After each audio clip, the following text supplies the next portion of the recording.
पश्चिमी घाटों के मनोरम विस्तार के बीच आरव, नेहा और कबीर अपने साहसिक कार्य पर निकलते हैं। उनकी हंसी पहाड़ियों में गूंजती है।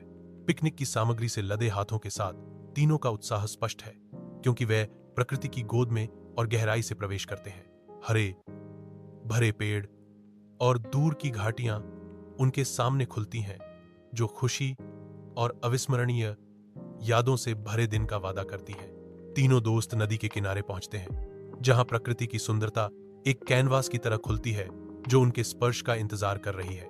नेहा एक चट्टान पर सुकून पाती है। उसका ब्रश नदी की आत्मा को कैद करने के लिए तैयार है। आरव एक दावत बिछाता है जो उनके कलात्मक प्रयासों के बीच पोषण का वादा करता है। कबीर नदी के किनारे उद्यम करते हैं। उनका लेंस नदी के तीव्र नृत्य को अमर बनाने के लिए उत्सुक है।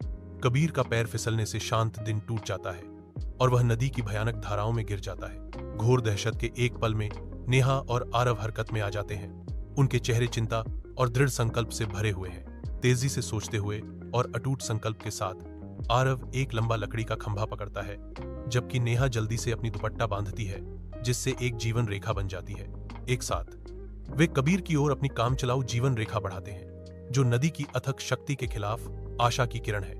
नदी के किनारे एक बेताब संघर्ष सामने आता है, क्योंकि कबीर बहते हुए लकड़ी के एक टुकड़े को पकड़ने के लिए लड़ता है।